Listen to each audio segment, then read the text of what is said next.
inay xafladda tani suurto gasho muddo bil ah ka soo shaqaynayay oo haween iyo dhalinyaro iyo odayaalba lahaa oo ka tirsan community-ka reer Awdal State waad mahadsantihiin mar labaadka waxa xusid mudan sida ay ku jirto Soomaalinimadu shacbiga Soomaaliyeed ee reer Minnesota ay uga midaysan yihiin inay ka hortagaan qof kasta oo aan diyaar u ahayn inay Soomaali hal noqoto taana shacabka Soomaaliyeed ee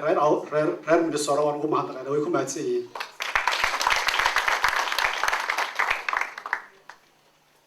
hadalka idinku dheerayn maayo waxaan ku soo dhaweynayaa mikrofoonka gudoomiyaha xafiiska madaxtooyada ee gobolka Awdal Saleebaan Dugsiye falyatafadal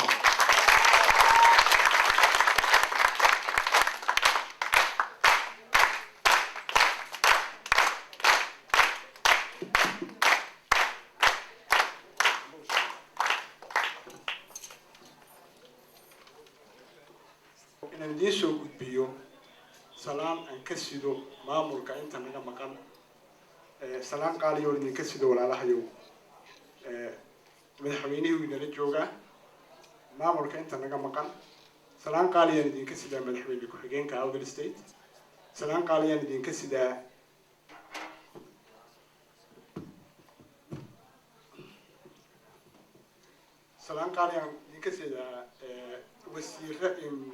wasiirada naga maqan caawa salaan qaali aan idinka sidaa gudoomiyaha baarlamaanka iyo ku-xigeenka iyo wasiirada ku-xigeenka dhammaanba Awdal State shacbi weynaha reer Awdal State dhammaantood meel walba joogaan salaan baan idinka sidaa iga gudooma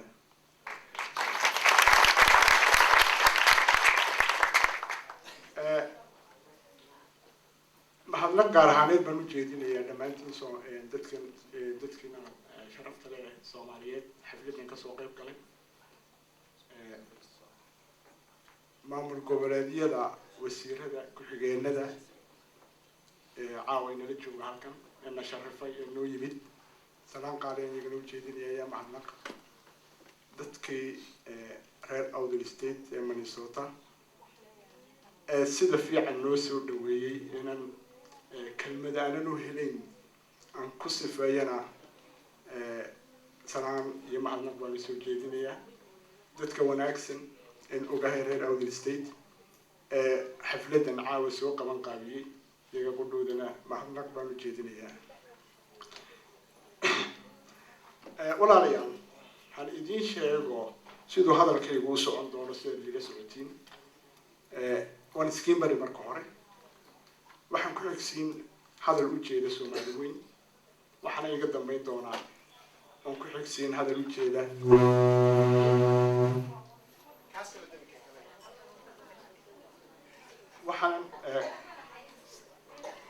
waxaan ku xigsiin doonaa markaa hadal u gaar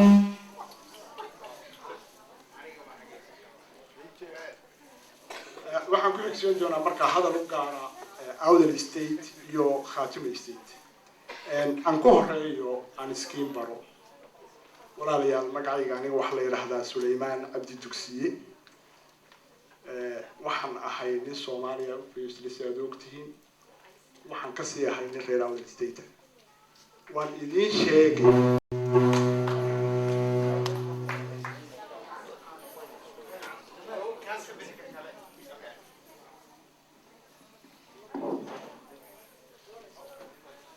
ku waliye inta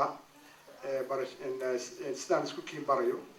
oo ujeedo kale yahay ujeedadaan kale yahayna waan sheegi doonaa magacayga mar dambe haddaan ku celiyo waa Suleymaan Cabdi Dugsiye nin Soomaaliyaan ahay waxaan ka sii ahayna nin reer Awdal State ujeedadaan uga dan leeyahayna xagga dambe ka sheegi doonaa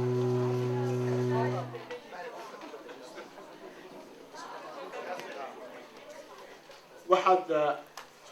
intaa waxay raaca Soomaaliya haddaan hadalkayga bilaabo walaalayaal waxaad ogsoon tihiin maanta nin qof wal oo Soomaaliya rag iyo dumarba waxaynu wada ogsoonahay 20 sanadood in ka badan bay Soomaali silcaysay 20 sanadood in ka badan bay dadkeenu daraya ku jireen waxaynu wada ogsoonahay isla markaa in adduunku oo dhanna inala yaaban yahay oo la leeyahay Soomaali waa dad isku mid ah waa dad wada dhashay isku midaba isku diina isku dhaqana maxay isku dilayaan Soomaali waa su'aasha adduunyahoo dhan isweydiinayo inaan ka jawaabin inaan xal u helin ilaa maanta laakiin hay u dhowdahay in hadda halkii soo socdo walaalayaalow waxaan been laga sheegayn oo dhammaanteen baa ognahay Soomaaliya waddankeenu inuu filan yahay Soomaaliya is big enough for us all khayraadka ku jirana inuu filan yahay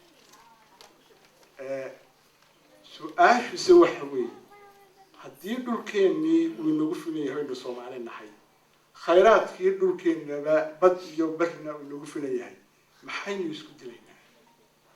waxa muuqatood garanaysiin halkaa haddii aad jawaab istiraahdeen madaxiina ka baadha kol hadduu dhulkeennii inagu filan yahay waxaynu isku dilaynaa waa maamulkii baan inoo qaybtamayn oon isku dilaynaa maamulku wuu qaybtamaa laakiin marka la farsamayn waayo uu xumaadaa waxaad ogsitiin walaalayaal maamulkeenu halkuu ka xun yahay waxa weeye iyada oo gobol uu rabo inuu gobollo kale dusha jeebka ku qaato iyada oo beeli rabto inay beelaha kale beesha ku qaadato maamulku halkuu ka xun yahayna waa halkaa solutionka marka aan la heli karo waxa weeye ood wada ogsoontihiinba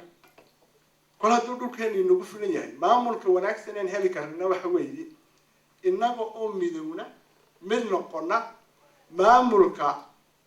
aan samaysanayna uu noqdo mid inaga dhexeeya federal government inaga dhexeeya gobol walba ama beel walba loo daayo xukunkooga oo saanay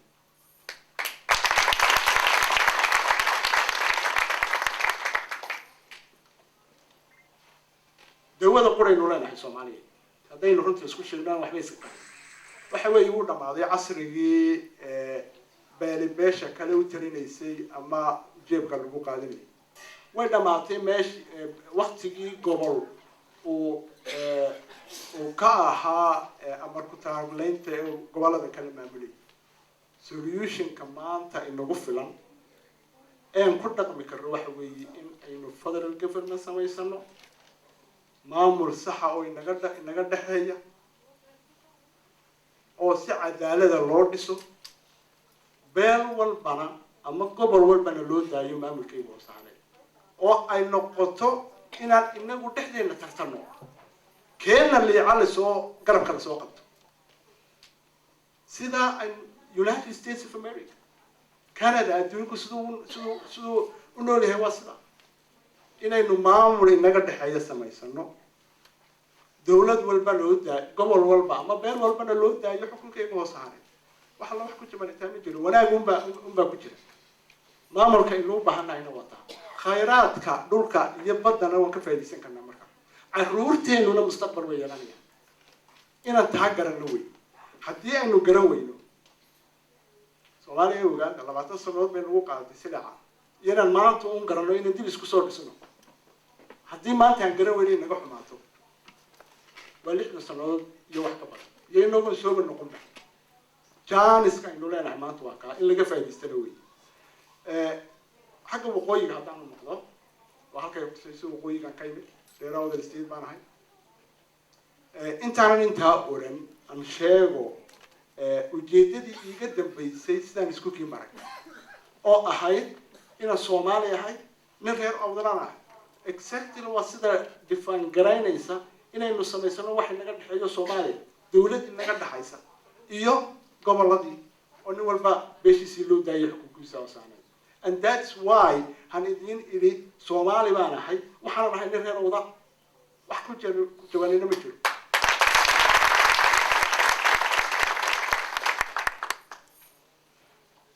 waqooyigii haddaanu soo noqdo waxaad ogsoontihiin walaalahayo hadda waxaa la bilaabay in dawladda ku meel gaadhka iyo Somaliland goboleedka Somaliland loo yaqaano ay wada hadal bilaabeen wada ku soo tihiin oo gudiyay iyo wax labadooduba ay soo saareen waxa mid aan xasuusiyo dawladda ku meel gaarka ah iyo tan Ingiriiskaba iyo dawladaha kale ee arrimaha Soomaaliya faraha kula jira jecel dimuqraadiyadda sankay naga marmariyay inaga waxaan u sheegayaa oo oran lahaa runtuna ay tahay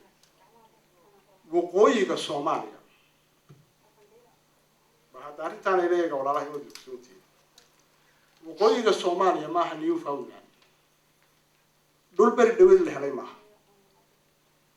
dul la helay 1991 kii oo la discover gareeyay maaha waqooyiga Soomaaliya waqooyiga Soomaaliya weligiiba u jiray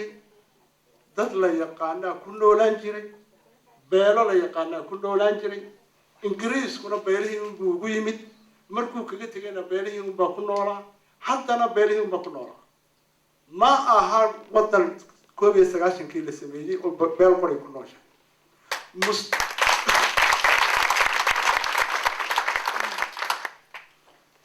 mustaqbalka laga talinayo hadda waqooyiga ee la leeyahay waxa dawladda federaalka ay ya Somaliland ya wada hadlaya in ay dawladda Ingiriiska qaas ahaan qarato weeye adduunweynaha dimuqraadiyadda jecel oo garto dawladda federaalka ee inagu dhisaynana ay qarato weeye dadka masiirkooda laga talinayo ma aha meeshan meel qandaraas wasiilaanyo bixinay waxa weeye waa masiirka iyo mustaqbalka dadka reer Awdal State iyo dadka reer Khartoum State mustaqbalka caruurta reer Awdal State iyo reer Khartoum State uu ka balaaray uu ka weyn yahay inay ka taliyaan laba nin oo wasiilaanyo farta ku fiiqay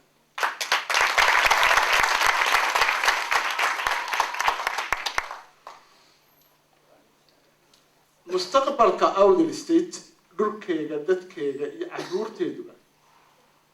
wuxuu ku xiran yahay iyada oo dadkoogu miiska lagu gorgortamaya ay fadhiistaan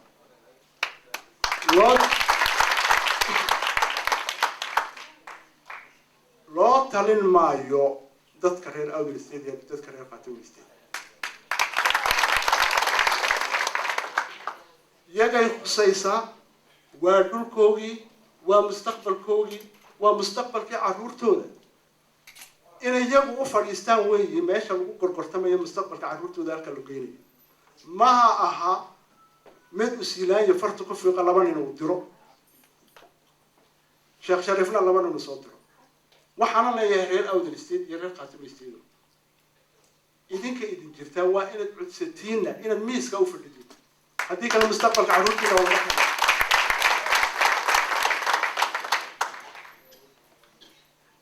waxaan intaa ku xigsiin tusaale yar oo aan siinayo oo ku aadan reer Awdal State iyo reer Khartoum State waxaana weeye qisadaasi markaan teenager-ka ahaa waxaan ahaa qolooyinkii Abu Dhabi ka shaqaysanayay oo janaalaha loo yaqaano lacagta la yimin jiray markii dhulkii la yimaado waxa jirtay bariga markii la iska yar ladnaystay ayuu nin walba baabuur isku taagay oday yaroo iska middle age ayaa xoogaa lacag u helay dadkii baabuur bay ku wada dhaceen isna baabuur ku soo jiray 3 week baa la baray 4 week baa la baray weekii shanaad wuxuu sii gacantii way ku fadhiisatay dimeeska ka xaysatay waan iga hadhay wiil anaka xaysanay galbeeyaha lagu raaco waayaha la soo raacay baabuurkii buu dareentay ku riday uu socday xoogaa uu socday waxa ku soo baxay marka isagoo si fiican bay iskaga ku wada ayaa wuxuu ka arkay sheeda baabuur booliis oo jooga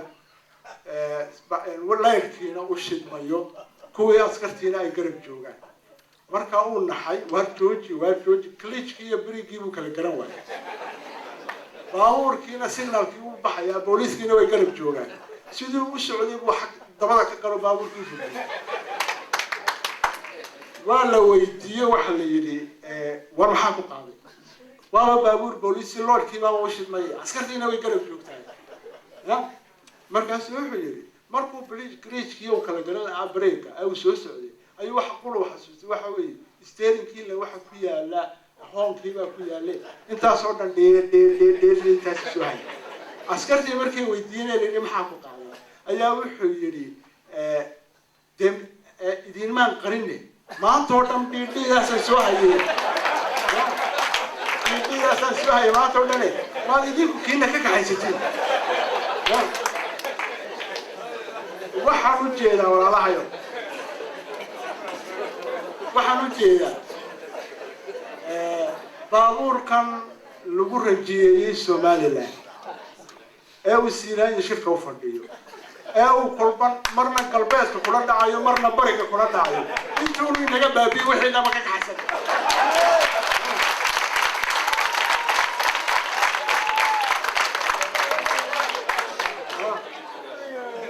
kolba kula dhacaya siinayo kolla galbeed kula dhacaya kolla barigu kula dhacaya aan ka kaxaysano intuu wixii inaga baabiyo xogaaya waxaan ku xigsiin aan laba kelmadood ka hadlo oo laba kelmadood oo Hargeysa laga caashaqsan yahay ayaa rabaa iyadana caawinaan ka jawaabo inta badan maqlo labada kelmadood kelmadda hore waxa iska leh reer Awdal State bay ka soo baxday oo annagu kullee bahal abuurkana waan ku fiicanahay sidaan tacliinta ugu fiicanahay inaan ugu fiicanahay marka kelmadda hore kelmadda asalkiiga waxa lahaa reer Awdal kelmadda waxa la yiraahdaa looma dhanna Siiraani iyo dawladdiisa caashaqo way qaateen oo xafiiskiisii ku dhabtay ba looma dhanna maralla marka ay dadka odayaasha reer Awdal ay yimaadaan ay yiraahdaan wax wade bal wuxuu la siiya wax adkala Hargeysa ku socda ama arrin ay la yimaadaan ee uu yiraahdaan bal waxna la siiyo ama arrin ay la yimaadaan qolooyinkii xafiisyada Hargeysa gidaarkun bay eegayaan oo looma dhanno wax leeyahay looma dhanay noqdo wixiiba kelmadiiba way nagala baxeen looma dhanna aniguna caawaan sheeg waxa loo dhanay oo runa oo Siiraanyo sheegay dawladdiisa Siiraanyo iyo dawladdiisa waxaan u sheegayaa arrimaha waqooyigu faraha la gal u leeyahay Soomaaliya ka jaraya adeero looma dhanna waa kaliya ku tahay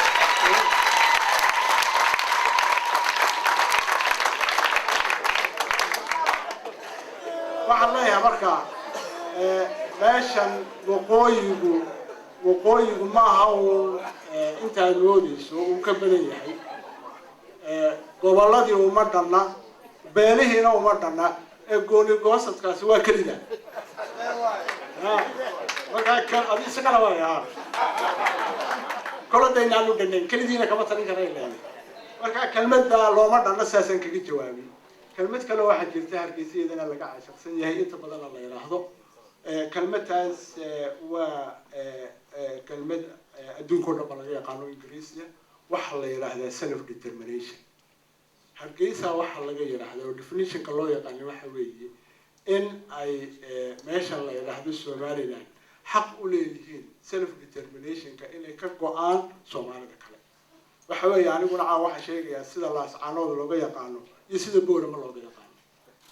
سيدا لو يقان self determination كنا واحد وي هدي إذن كوا هرجيسها self determination أي حق ولا يدعي لله سبحانه وتعالى بورا منا self determination ده حق ما ولا يهنا إنتوا إذا كقوان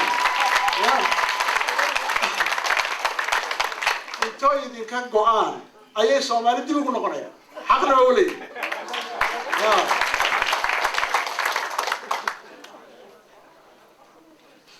marka taas la siyaasan kaga jawaab waxa weey self determination ku Hargeysa ay leedahay maaha boorama way yeelan kartaa laas canoona way yeelan kartaa hadii ay maamulka Hargeysa ay ka go'aan xamar boorama xaq baa leedahay in Hargeysa ka goodo ay walaalo dib ugu noqdaan laas canoona xaq baa leedahay in ka go'aan ay Soomaaliyeed dib ugu noqdaan wax kali ay u heli karaan ma jiro waayo arrintu waxa weey looma wadana markii ugu horaba ee waa kan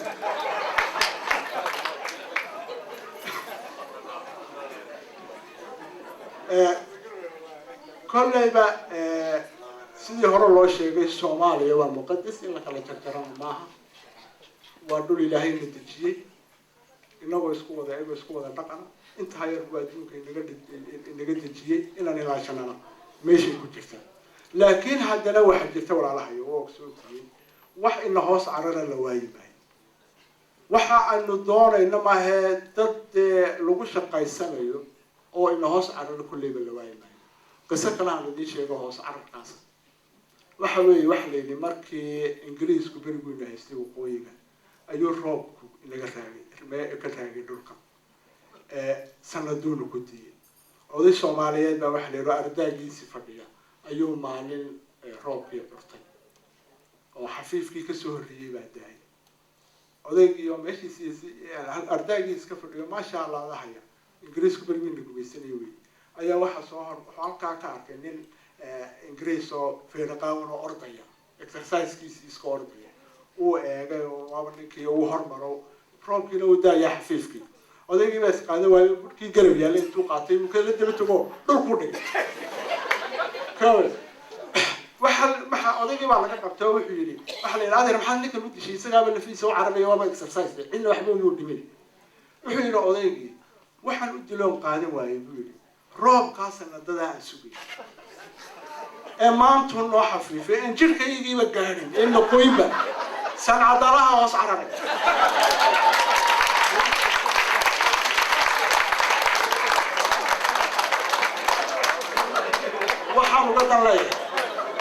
waxaan uga dan leeyahay walaalahayo nawaayi maayo saan madoobe in hoos cararay رحمة هاتوني نوع رنعيسا الصومالي وين خاتم استيت يا أول استيت أي وضع يدون واحد النسواب قالوا واحد نهاص على الوايبة أو حكم الكوي أي سادة على شيء مسك حلاوي منو منا ما تشري قلوين كي واحد نهاص على الكلية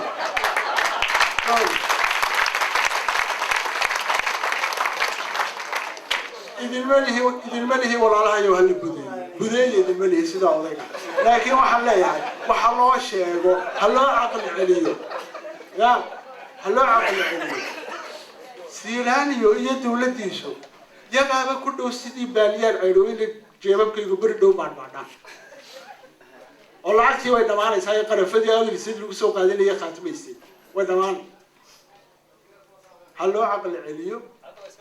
سنتلو حتى ولا ما توديه كم سودو يلا بعد بكورنتا سنتلو كسر نقول مركا سيراني هوستو مركو سطح الشواية برجيز إنه هو بديبة أنت كلام فرقتنا سكوا عندنا يا جاب سويري والباب دي برجوا كحرنا يعني كوين نوصي فرقوانا وين يعني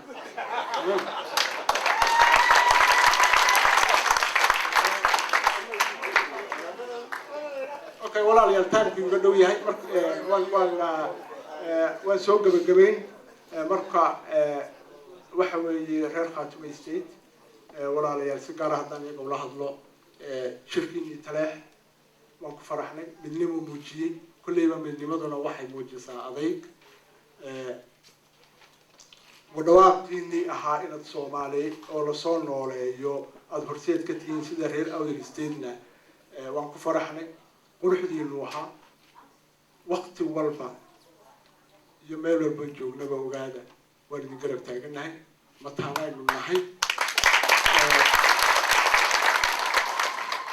تاريخ بينو وضلنا هيسون جيرانا أو صومالي ذا كله هاي نقول هنا سانة أي لهي لحدن كيبه هاي تقولوا بوددي مركي صومالي وين لسكو كانه أو الاستي أو غير أو ذا جو خاتمه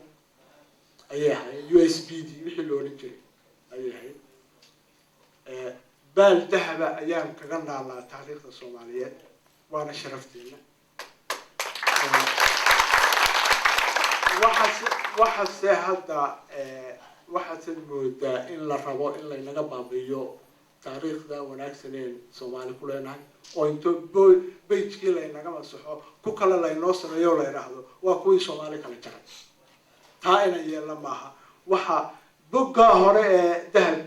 تاريخ الصومالي إنه كقرن وإن بيج كلنا سمينا أو أورانيا سومالي مركب بعض يقدر يسكسوري وأنا دعيسا أو لحدن كي هدي أي هيد يو اس بي ما أنت واحد تاجن تهي أو ذا الستيت يقاتم الستيت ولا يلا نجرب تاجن هاي وقت والله هي اللي هوبا waxaan idinkaga tegayaa dhammaantiin anigoo mar kale aan tusaale idin siinayo tusaale wanaagsan oo aan khaatimaystay xafladeedii Ottawa anaha u sheegay inaan rabaa inaan kusoo gabagabeeyo waxa weeye waxaad ku soo tihiin marka baabuur markaynu iibsano cusub dealerkan ka soo qaadano baabuur cusub oo inoo socdaayo ma jabo sanaduu socdaa markuu baali garoodo waxba ka sii dhaca oo uu jabaya mechanic baa u geeysaa waa lagu soo sameeyaa haddana uu ku socdaa xooga uu jabay laba baabuur baaliye haddana mechanic waa u geeysaa uu ku soo sameeyaa aakhirka baabuurkaasi wuxuu gaaraa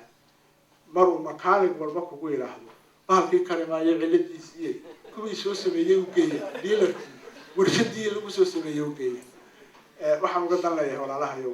baabuurkii Soomaaliyeed ee tabaanka ahaa mechanic walba waa loo geeyay baabuurkii Soomaaliya United Nations ka gashay European Union ka galay African Union ka galay IGAD baa galay cidina kala weeyday maanta waxay taagan tahay baabuurkii lagu celiyay warshadiisii horena waxay USB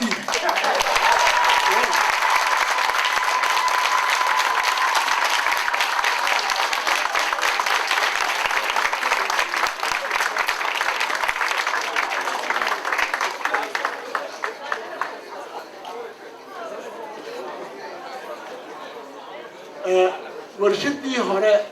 ayay baabuurkii Soomaaliyeed wuxuu noqday in lagu celiyo warshadiisii hore oo USB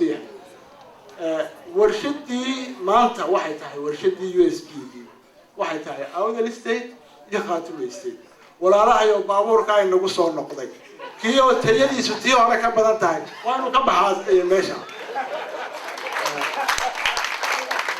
waxaan idinkaga tagay walaalayaal waan idinku badiyay dhageysigaada dhageysateena waan idinku wada mahadnaqayaa dhammaantiin reer Awdal State iyo reer Khartoum State iyo dowlad goboleedyada kaleba waan idinku mahadnaqayaa gaar ahaan koladan waqooyiga nahay aan xagga Khartoum State iyo Awdal State aan xoogaa u jeediyo waxaan idin leeyahay baabuurkii warshadeenii uu soo galay barbarkay ka baxday waa bakay la qaleen